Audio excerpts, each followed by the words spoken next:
So what we want to really do today, or as we finish this up, is talk about how the sensory and the cognitive plays into our leadership. Because it's my belief, and I assume this is largely your belief as well, that the renewal of the United States is largely going to be dependent upon the quality of our leadership. How many would agree with that? Absolutely. So we have a big, big job ahead of us in terms of helping people enhance their leadership capabilities. So now let's talk about this on a neurological basis from a sensory and cognitive perspective. Deanna, she indicated earlier she's auditory, visual, kinesthetic, and sequential. Stephen, he's that what? This thing here, that big kinesthetic, he's secondary visual, tertiary auditory, and he's hugely global. Tony, he's auditory, he's visual, and tertiary kinesthetic.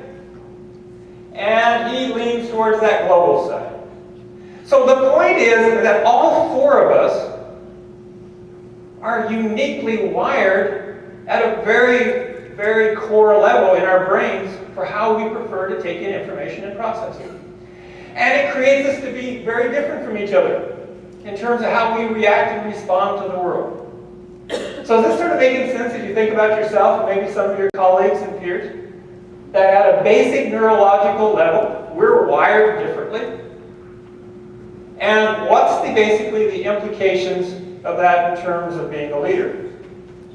So like the big question that I have is how readily do we flex to other people's sensory and cognitive preferences? Or do we sort of go through life assuming everybody takes in information and processes it just like we do? My assumption is that most people assume everybody else learns the same way until they become aware of how other people learn and how other people process information. So do you ever wonder why people get into conflict? It could be as simple as we are not aligned from a sensory and cognitive perspective. So the first part of the exercise this morning, we were pushing those balloons up.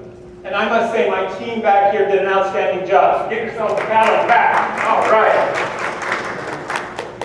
And I think we all basically, through some coordinated conversation and discussion, increased our numbers of keeping the balls in the air, or the balloons in the air. And the point is here, we did a little strategizing, but we probably created some pathways in our brain for how we could be more effective. And that's how we operate as human beings. That's what separates us basically from the rest of the animal kingdom. The fact of the matter is, we as leaders have this amazing role that we play in terms of lifting people to achieve their potential, their self-esteem, as well as the work that they're doing.